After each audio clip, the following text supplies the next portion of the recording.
Hey, give it up for your next comic, everybody. Mitch Nelson!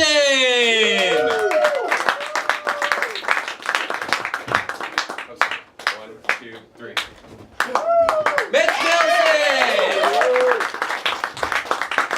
Made it. Yeah.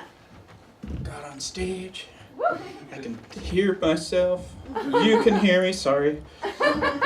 We'll see how that goes. So, yeah, been thinking about different things. Addiction.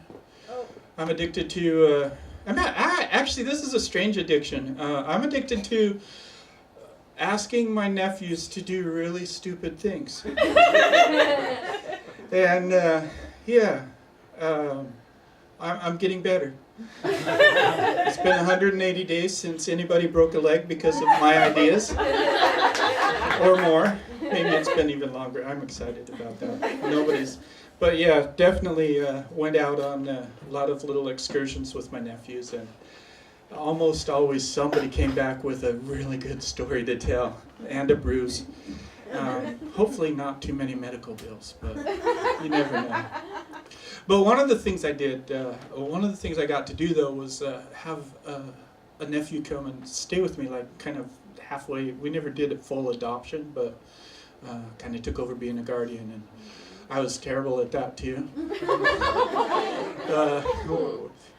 We went out, I took him out, and I knew that they were going to drink, but in the back of my head I was like, he's going to drink anyway, at least I know what's going on. And so, but everybody in that group was underage and wasn't allowed to go to bars and drink, and so they decided to go to a school.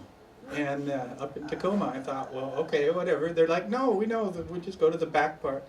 So they were just standing around 3 or 4 cars with the music blaring and drinking. It was great until it started raining.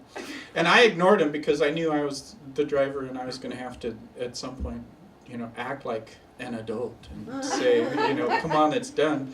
But it started raining, so they all went under the basketball shelter over closer to the school and stayed there for a good hour. I was out cold sleeping. It was nice having a nap because I'm an old man.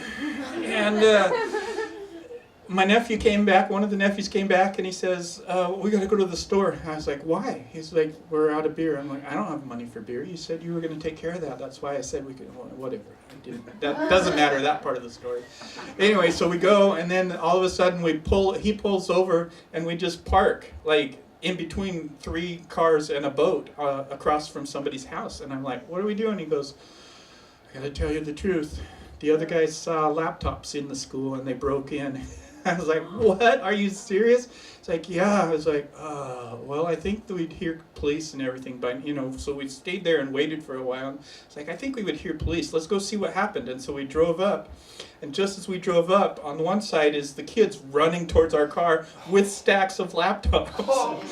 And on the other side, I looked and I was like, those are police cars coming with no lights, not even headlights. They're just screaming up. They'd answered this silent, yeah. So I thought, well, okay, well, let's just get out of here. Like, it looks like we just left this guy's house or something. So we turned and went down this road. And that first car that I saw him in the mirror, and the worst sign ever, I saw him point right at us too. And then the second car that was behind him pulled over, lit us up. And then it got really funny. This has all just been a long story, but now it's funny because now the police, like, the officer, like, gets his gun out, stands up, and he goes, driver, get out of the car. And so I open the door, and he's like, put your hands up. And I'm like, I can't, I really can't. So I held him like this. I was like, I can't put my hands up. He's like, all right, get out of the car and come towards me. And so I walked towards him. He's like, turn around. So I turned all the way, I turned around, and he was like, all right, put your hands behind your back. I was like, I can't do that either. He was like, and I stumped him. He paused. All right, and he grabbed me tightly like my mom used to by my arm and dragged me to the back of his car, opened the door, and he said, sit there. And so he put me in, shut the door, and that's how he detained me. I got to sit.